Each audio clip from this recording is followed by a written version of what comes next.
I'm Artz, and I work for the Artz Institute for Education and Research, which is a world association for academics and researchers. I'd like to welcome you to Abner's interview series, where we interview the participants which attend our many conferences and Athens present their work. Today I'm going to be interviewing Dr. Artz, who is a professor at Purdue University Northwest in the USA. Hello, Dr. Artz. Hello. Welcome to Athens. Thank you. First time. Do you like it? Yes, very much. I'm glad. So, begin with giving us a brief academic introduction of yourself. I teach media studies at Purdue Northwest, which is in northern Indiana. I'm the director of the Center for Global Studies at Purdue. I do research in global entertainment media and also research in community media and social change and social justice. So I kind of have a couple strands. Okay, so what's your current major area of research? It's largely in global entertainment media. I look at the consolidation of transnational media, which is media across countries, to find out how the production of everything from animation to action movies to music videos are made by companies that have either merged or consolidated or have joint ventures, and find that there is not much of a national media left. It's largely media that have formed partnerships across borders. So when they produce things, it may be produced in many different languages with many different icons or actors or actresses or settings. But the themes are the same, the production norms are the same, the profits go to the same company, the ideological messages that are shared pretty much transcend those borders, even though when we watch it as a viewer, we think we're watching an Indian film or a German film, and we are, but the themes transcend those. Yes. Okay. So tell us a few words about what you presented in the conference. Well, some people get kind of pessimistic when you look at transnational media, is the way I just described it. I also have been looking at and studying the media in Latin America, which has changed in the last 20 years.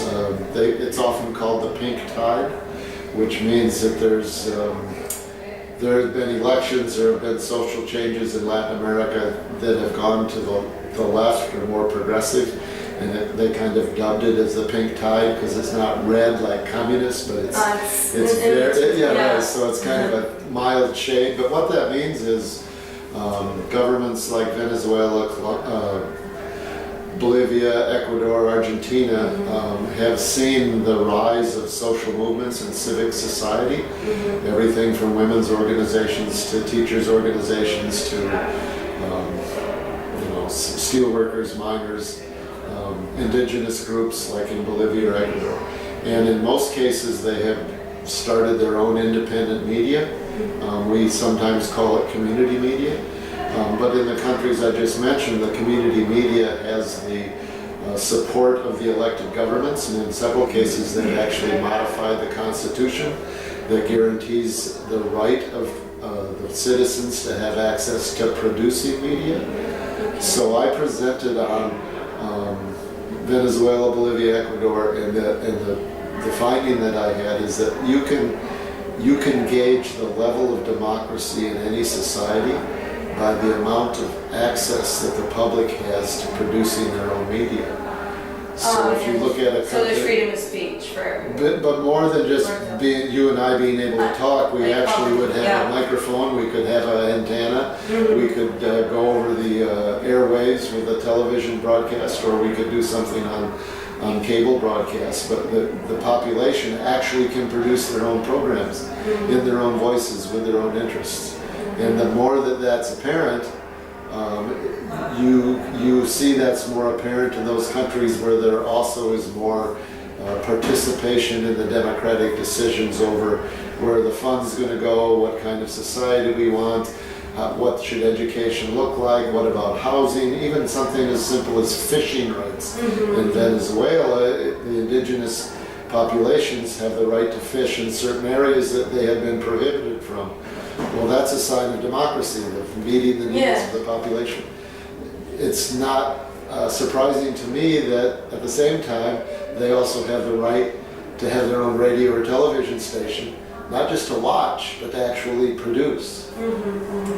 So the conclusion is that you can measure the democracy in any society by the amount of public access. And I'm from the US, and I would say that's true in the US. And I would argue because there's very little access by the public to the media, it's not unusual that the democratic rights that we have in the United States are very specific. Like you're free to speak, you can buy the newspaper you want, you can go vote, but in terms of deciding policy, the American people did not want the war in Iraq. The U.S. went to the war in Iraq. The American people don't want a wall between the U.S. and Mexico. That's what the public opinion is, but the government intends to build a wall anyway. In other words, what the public wants, what they desire, kind of gets distorted through the electoral process. So the electoral process by itself is not necessarily a sign of democracy. It's a sign of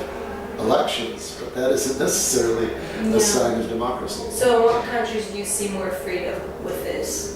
Like in the US, just as for example, well, the freedom I don't think is necessarily democracy either. I mean, we have freedom in the United States, there's freedom in Greece, there's freedom in France. No, I know, but I mean on the certain subject, like which countries seem to have more democratic media? Yeah. I would say Venezuela, Bolivia, Ecuador, probably in Latin America are three of the leading, and you could compare that with Colombia, Mexico, Peru, Paraguay, where there's very, very strict limits on the public's access to the media. It's like in the U.S. There's a handful of media firms that own and control the media and the production and the broadcast.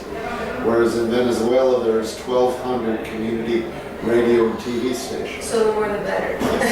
Yes, and also, I mean, when we think of community media in Europe and in the United States in particular, you think of the radio station broadcasting 100 watts on the corner and you can broadcast in your neighborhood. Well, Radio 23 de Enero, Radio Primero Negro in Caracas, they broadcast to 6 million people.